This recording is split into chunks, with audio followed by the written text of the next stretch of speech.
So today I'm going to do a tag video called the If Book Tag. I have my notebook here with like the questions and my answers that I've already pre-planned because thank God I prepared this because I was having a really hard time choosing things, which means I have a couple of answers for a few questions.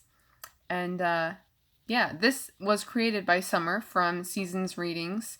She tagged me actually, which is really cool. And so I'll link her channel and her original tag video in the description. There's 10 questions, which I will also have in the description. And I'm just going to tag, I guess, whoever wants to do this, I guess. Yeah, so let's get started. The first question is, if you could be physically transported to any book setting, which would it be?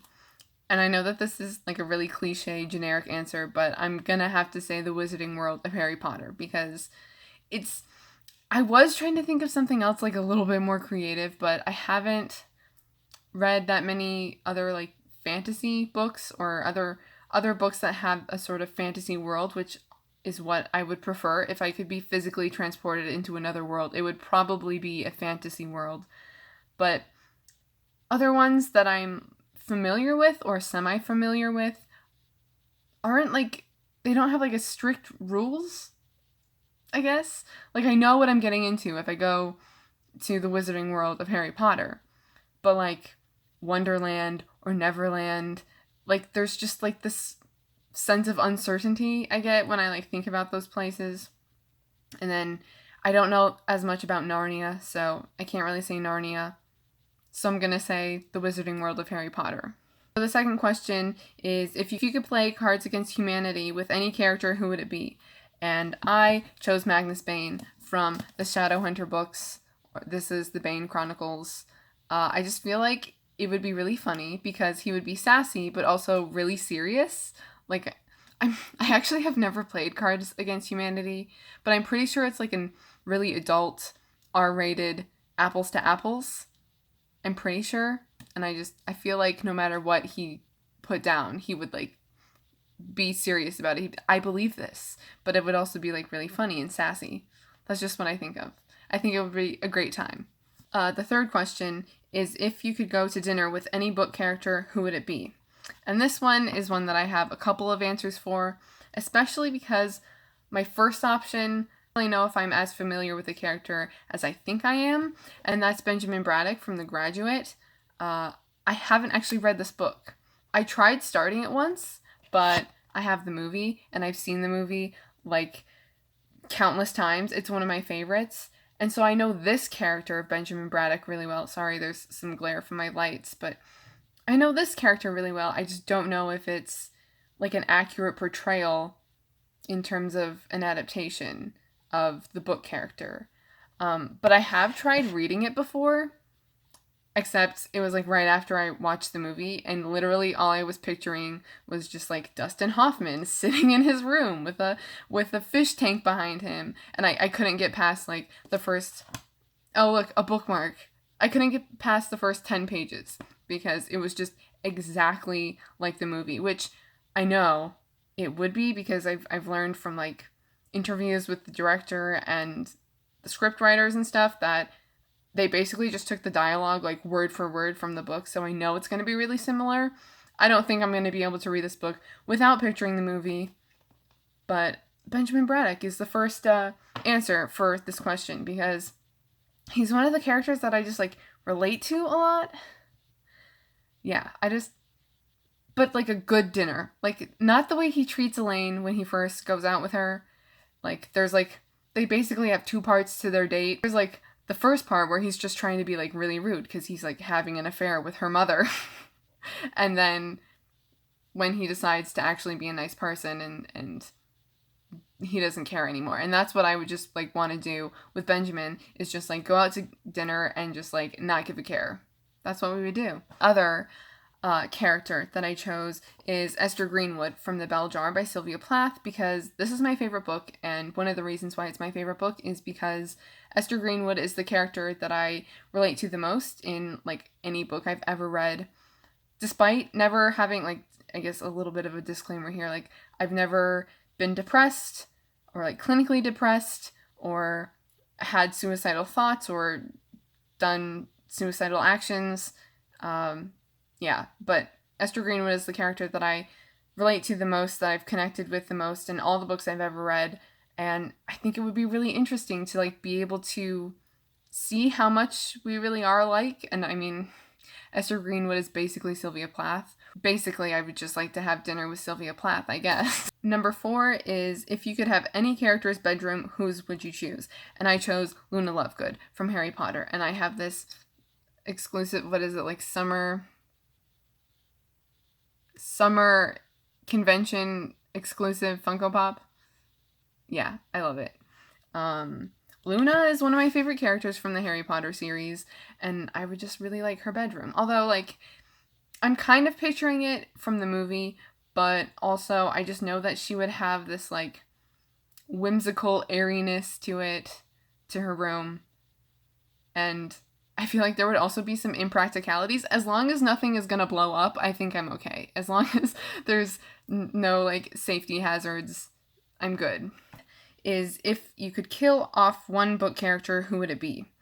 And I'm this person who like I just think about the way that would mess up a story. Like, if a character is killed, like, what happens later on? Because they could be playing a really important part in whatever else is happening in that book or that series. I do kind of have to agree with Summer's answer, which is Umbridge from the Harry Potter series. Literally, I'm sure people can answer tag video questions with, like, all Harry Potter things. But I don't actually, like, hate Umbridge. Like, I don't like her, but I hate Fudge even more. Like, he's the worst. At least, like, Umbridge has, like, this sense of duty, and she, like, really believes in what she's doing, and there's, like, I hate saying this word for her, but, like, her intentions are at least, like, pure, and not, like Fudge is just trying to, like, he's too worried about his own image. But anyway, I do kind of have to agree with Umbridge, especially because, like, she doesn't really play that much of a part later on in the series, and then things just would have been a lot easier, frankly, in the 5th book. So, the character I chose instead is a character that I just, like, did not care about, is the character that, like, I would want to kill the most. Not sure when in the story that would be most convenient, but I went with Kathy from East of Eden by John Steinbeck, because Kathy is the most despicable character ever. She's just a complete sociopath, and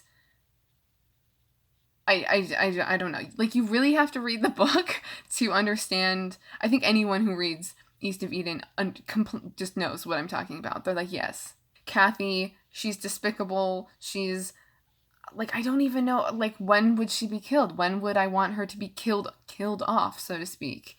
Because Cal's, like, my favorite character, but Cal's her son.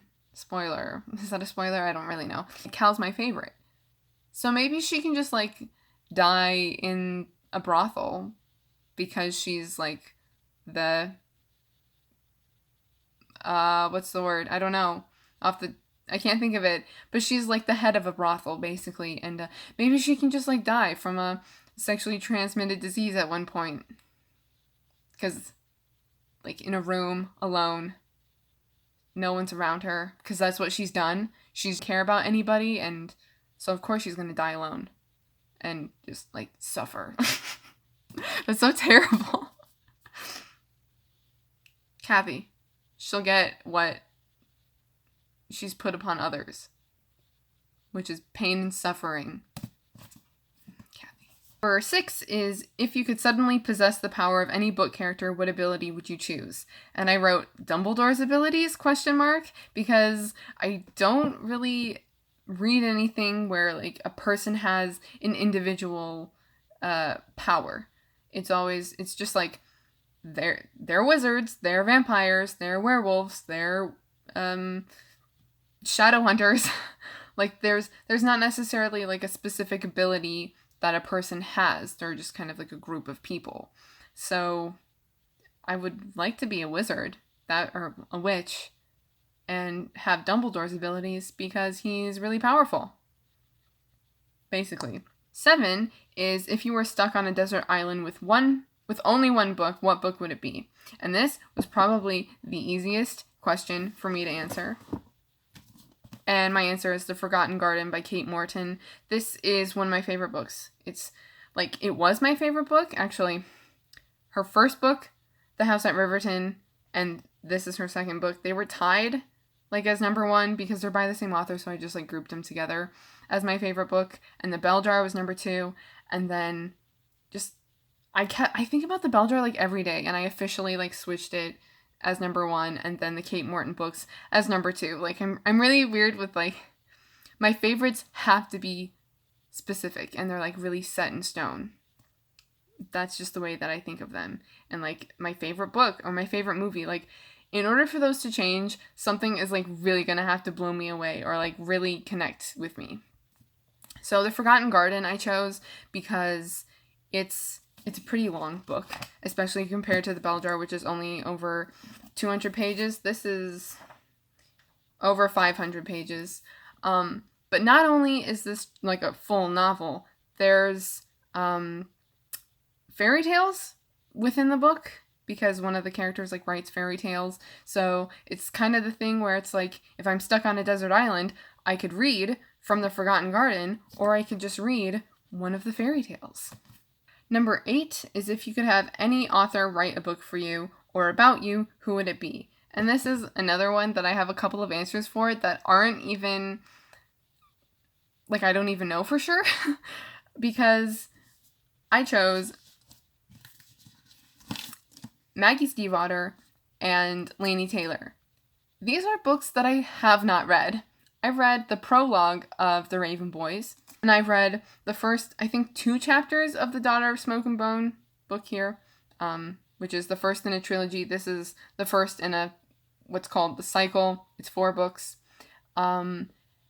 And that was mostly just because I'm really I'm going to put these down. Intrigued by these books, and specifically the writing, because I've heard that Laini Taylor and Maggie Stiefvater, their writing is very poetic and lyrical and just really beautiful, and still has enough substance to it, but is still on that more poetic side, where if you're not into that kind of writing and you strictly want it to be more just simple and basic, not in a bad way, but straightforward, then they may not be for you. That's what I've heard. Again, I've only read snippets from these books, but with what I know about these series and what I've read from them, easily they are the authors, or one of them would be the author that I would choose to write a book for me or about me.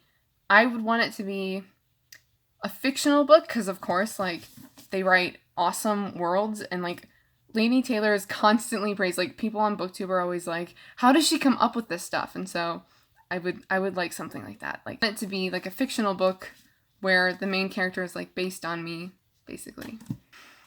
Number 9 is if you could receive a gift, fictional or real, from a book character, what gift would you want to receive?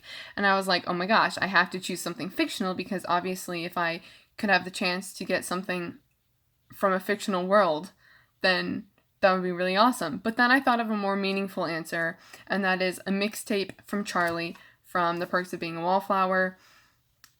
I love music, and Charlie loves music, and I know that he would take the time and put his heart into making a mixtape with songs that he likes, but also songs that he knows that I would like.